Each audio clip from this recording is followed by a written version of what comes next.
nice to see you all on Zoom and hopefully running into some of you on campus in the next few weeks as well. I am really delighted to talk to you today about the National Center for Faculty Development and Diversity. I first experienced it as a faculty member when Krista Akampora was here in this role.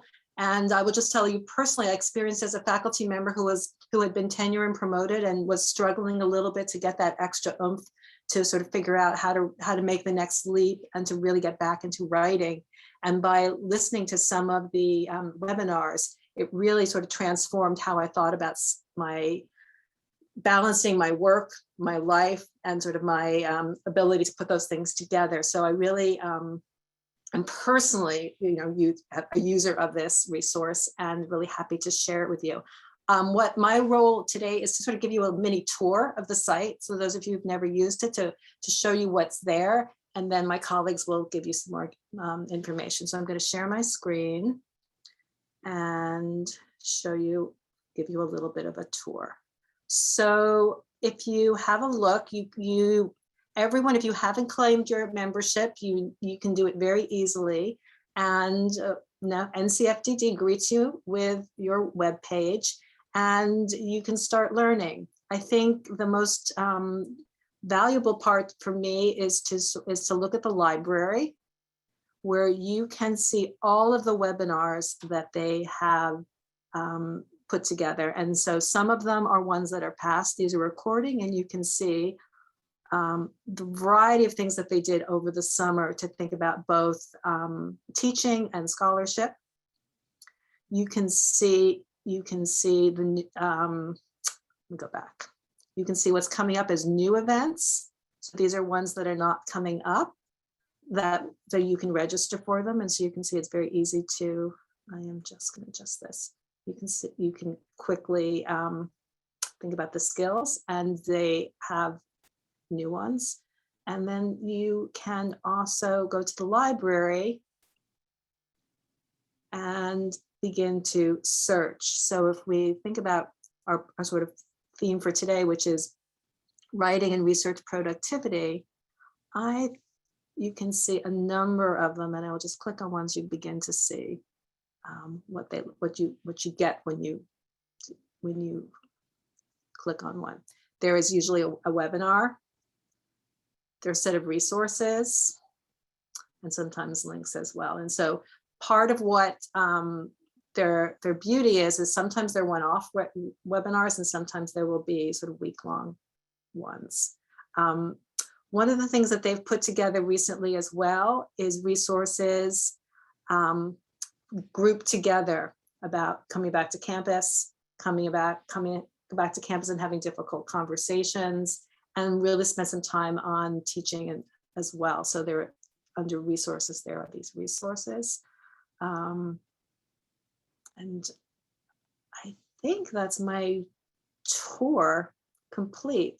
Are there sort of quick questions about just getting in and looking around? Oh, the other thing I wanted to definitely share with you was the fact that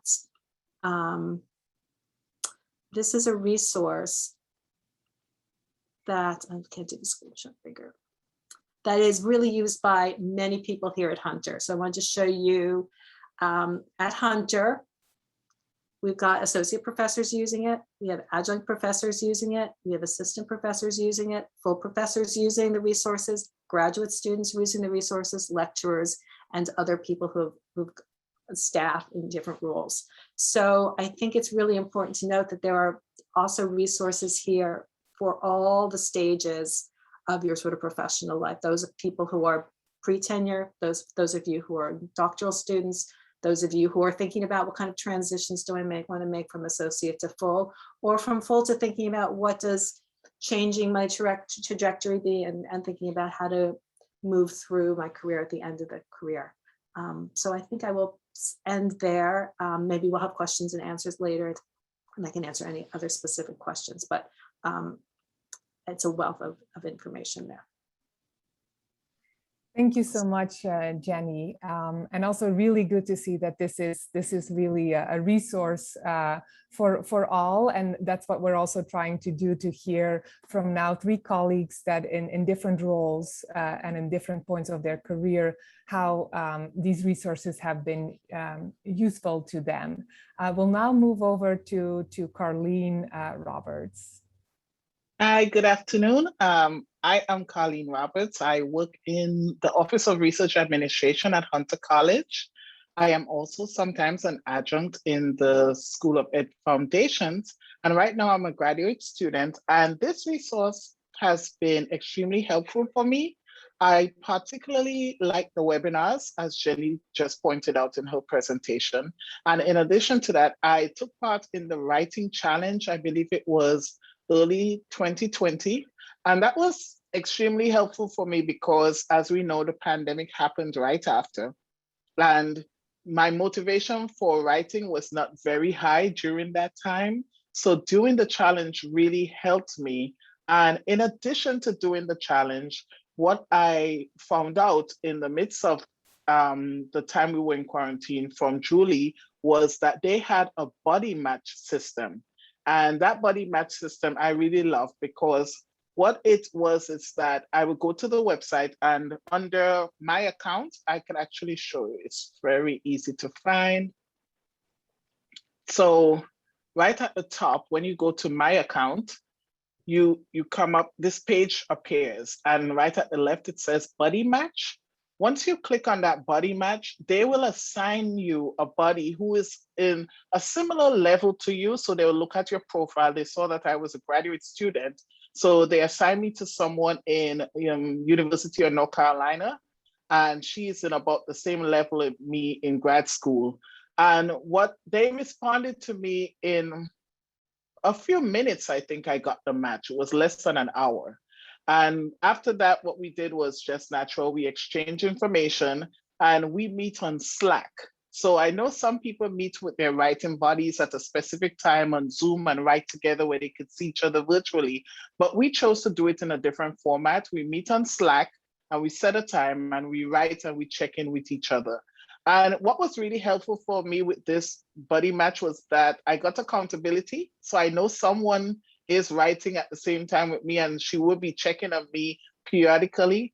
And also it helped with my motivation a lot. And I also helped her.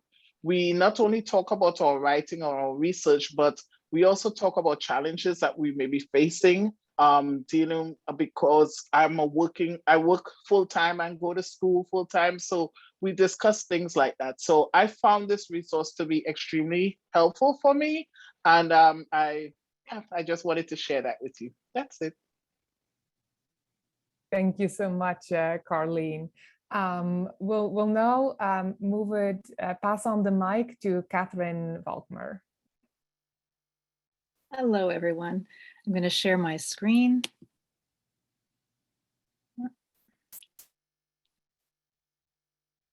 Just 1 minute.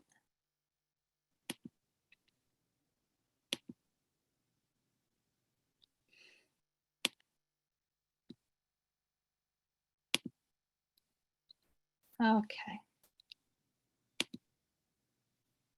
So as my background may have already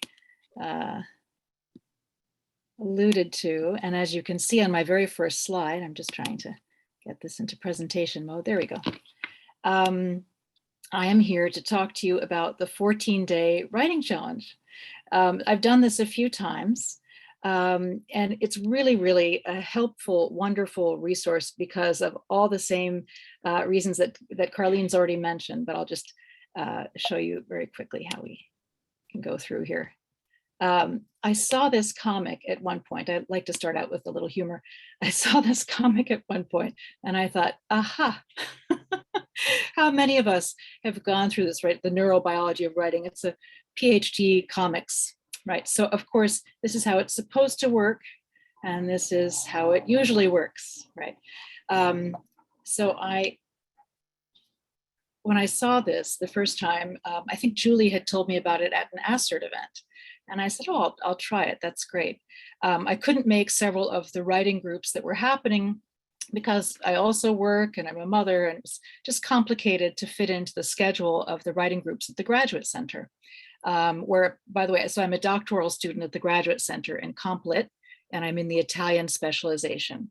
And so basically what this 14-day writing challenge gave me was an opportunity to join a group of peers, and yet they're not peers who are in your same subject, right? So you don't have the same sort of pressure or sense of competitiveness that you might with peers within your department.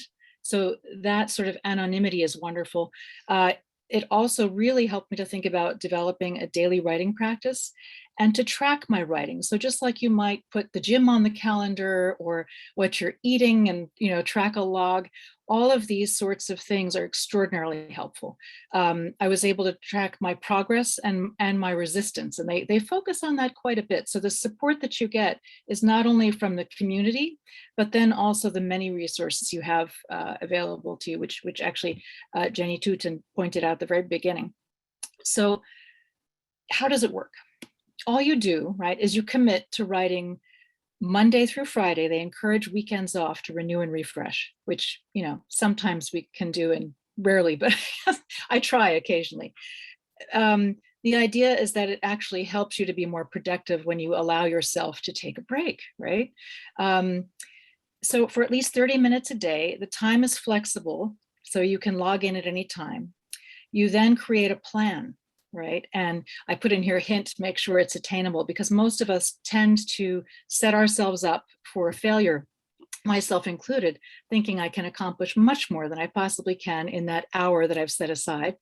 And so setting yourself up with small goals. You log into the NCFDD website through the Right Now dashboard, and I bookmark the tab. I keep it bookmarked on my toolbar for the browser, so it's very easy to access. And then I set the timer and I start. And at that point, I tell myself I am not going to look at anything, be distracted by anyone. My door is closed, and it's wonderful. Okay, so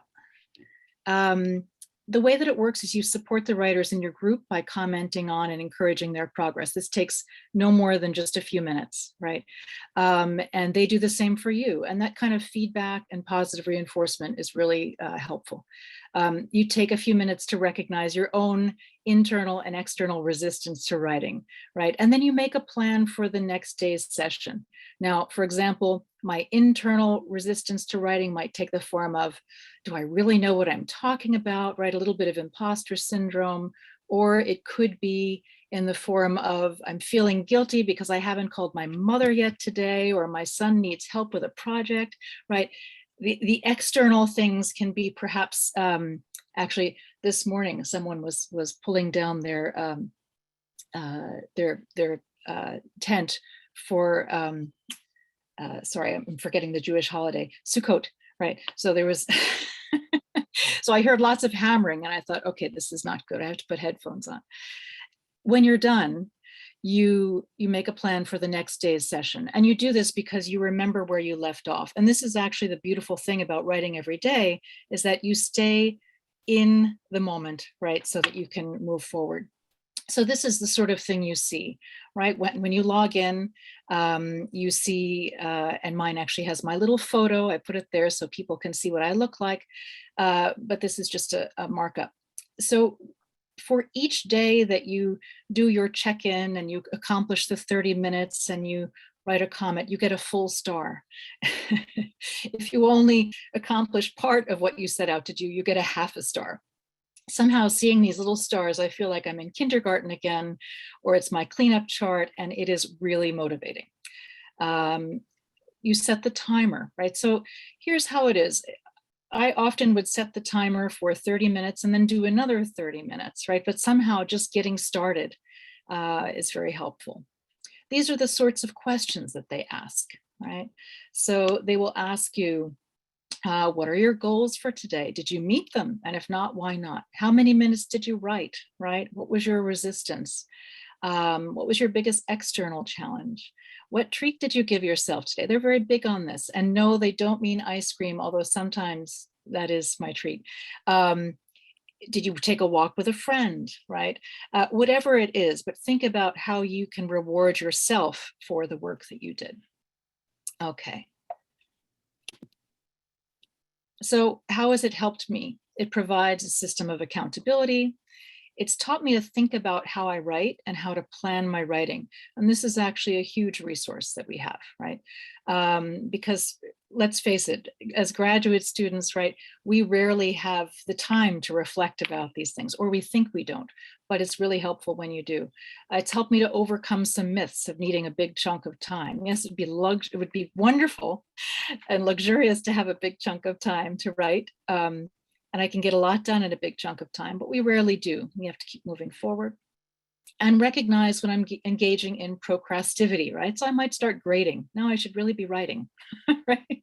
Students, we tend to put our students first, right? But we have to remember that we're students too. This is speaking from the graduate student standpoint, but professors have this publishing pipeline. So everybody has this in the end. And then setting boundaries and managing my writing time. I put this time on the calendar. So I tell everyone that I'm not available to them, but I'm available right after, right? And then the last thing that I mentioned is that it lessens the isolation of writing and, helps me to manage the process.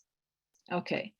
Then, in addition to the 14-day writing challenge, there is a dissertation success curriculum, which is fabulous, right? So you can, you have access to all of these for free, just once you claim your institutional membership, and you can look at all of these. They're wonderful. Actually, these are not the videos. These are the things they teach you. These are the training modules, and they're very helpful. Okay, and you can find all of this on the website, but I'm just giving you a little snippet. They even give you homework. So to give you a sense, right? This was week 2 homework to think about within the dissertation success module. And one of the things that I found extraordinarily helpful through the NCFDD is that they taught me to think about your goals as being SMART goals, right? This is more typical personal goal, right? Improve my fitness level. Okay, that's great. How are you going to do it, right? So writing is very much the same, right? So they define SMART goals, but I hadn't really thought about this. And I wondered why I kept setting myself up not to complete things in the time I had allotted, because I hadn't figured out how long it would take. And so this is sort of what they've given us in one of the modules, but I found this helpful. Okay. And that is it. So here's how you activate your membership. And I can put this in the chat as soon as I stop sharing my screen. But I highly recommend that you do it. We also receive Monday motivators, little motivating emails, which can be very encouraging because they're all the topics that all of us come up with and run into all the time. And lastly, I found a buddy sort of organically through this process. One of the people in my group, and sometimes they're more or less active, right? I've done it a few times, but I found a buddy sort of organically. We found that we had a bit in common. We both had aging parents, et cetera, right? She's not a mother, but she had a lot of other things going on and teaching. And we meet now twice a week, and I really don't cancel it unless I absolutely have to. We meet twice a week on Zoom, and we're just sort of there. And we tell each other what we're going to do, and we write for 2 hours, and that's that. So that's it. Thank you so much, Katherine. I really love your story about how you found your buddy through the writing challenge. Thank you. Yeah, that's great. Thank you. And now we'll move over to Jennifer Samson. Hi, everybody. Thanks so much for joining us today. So I'm an associate professor in the Department of Special Education, and I came to the Faculty Success Program I think it was spring of 2015. I saw a colleague at another university mention this program, and she was getting ready to go up for tenure, and I was starting to prepare for tenure, and I was not sure exactly how to do it and be successful. And so at the time in 2015, Hunter was not a member of the NCFDD. And so what I did was I paid out of pocket for the Faculty Success Program. And the reason that I did so was I thought I needed to know what the hidden curriculum was. I needed to know how to be successful in gaining tenure. And I really saw this as a resource for how to do that. And so I went through the Faculty Success Program in spring of 2015. And it really just set my mind right and helped me to understand all of the things that nobody tells you in grad school of how to be a professor, how to manage your time, how to prioritize your time. And then I subsequently got tenure in spring of 2016. So it accomplished its task for me. And I had such a positive experience that I went to John Rose immediately and I said, you need to become a member, somehow try and figure out a way for Hunter to provide this resource for other faculty. I think it took a few years before he and Krista were able to then approach President Rob to sign up and commit to the pretty large investment in this program that is supportive of all faculty and graduate students to understand all of the things that nobody explicitly tells us and how to survive and thrive in academia. I don't remember what year it was, but I subsequently did sign up through for the post-tenure pathways program, which allowed me to think about how to reset my priorities. Now that I had tenure, what would my post-tenure trajectory look like? And what I loved about that program was it really just gave me permission to be a little bit more intentional about the scholarship I chose to engage in. It also allowed me to choose the service and the activities I engaged in at the college, which made it so much less stressful. And so if you haven't utilized these resources, I'd say take advantage of it because it's free for you. They asked me to talk about the core curriculum, which I have referred to as the hidden curriculum.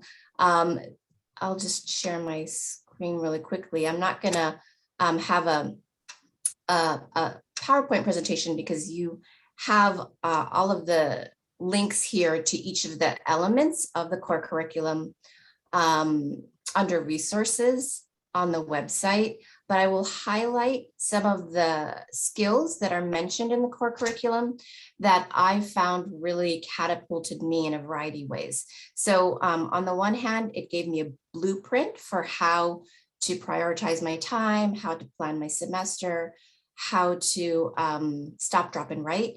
And some of the other speakers have talked about that already. And then I'd say the other thing that I found really valuable from the core curriculum, and this is all embedded in the various success programs, but it gave me permission to do things that I never thought that I had permission to do. So in terms of skills and blueprints, I would say the semester plan, I guess, you kind of think about it like an IEP. What am I gonna do? So as a special educator, all students will get an individualized educational program, and it's designed for the student, and it has goals for what the student is going to accomplish within a year. And so if you think about your semester plan as your IEP, you get to jot out all of the things that you want to accomplish, and then you task analyze all the way down to the hour. So it will show you how to write out your big goals and break that down into smaller goals, and then how to plug that into your calendar. And so that's skill number one, semester plan. And then building on that is the prioritization of your of the things that you do. So in skill number two, you align what you need to do with the time that you have available to do. So they encourage a Sunday night planning session where you just literally take a blank piece of paper, write down all the things you have to do for the week, and then you figure out where all of those things are going to go into your calendar. And the truth is, all the things that you need to do for the week on your list aren't going to fit into your calendar.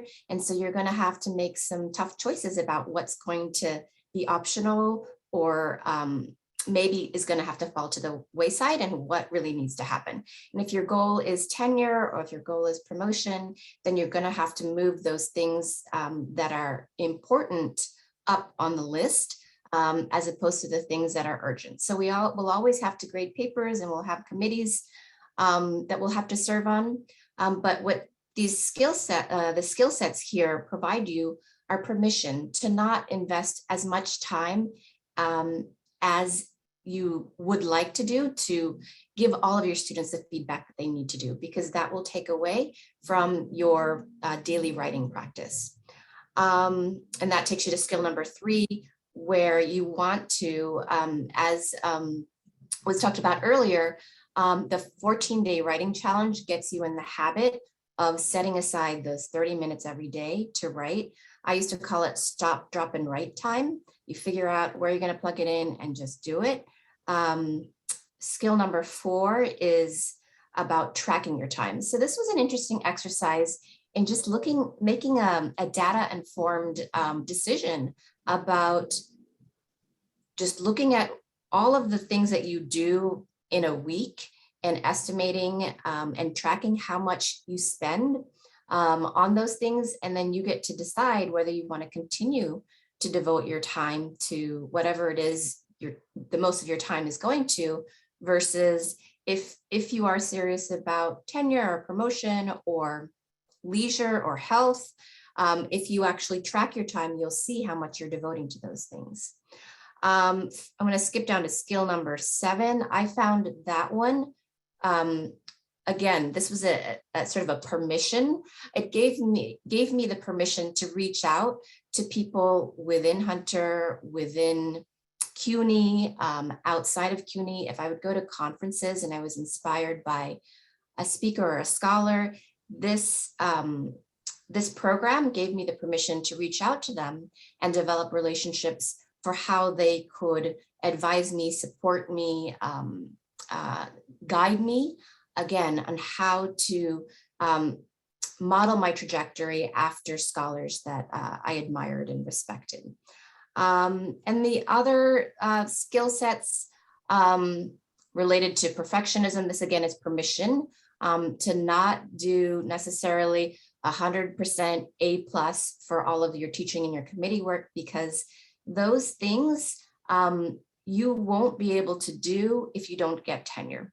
In one of the success programs that I participated in, I think it was a faculty success program, they had coaching sessions. And I remember the coach telling me that if I continued to commit to joining all the committees or spending hours and hours of my time grading papers, if I didn't get tenure because I didn't publish, then all of those opportunities would go away. And so that helped me to think about, all right, what I need to do is publish, otherwise I won't be able to serve on committees. I won't be able to grade papers because I won't be reappointed. And so this gave me the permission to not be perfect in all the things.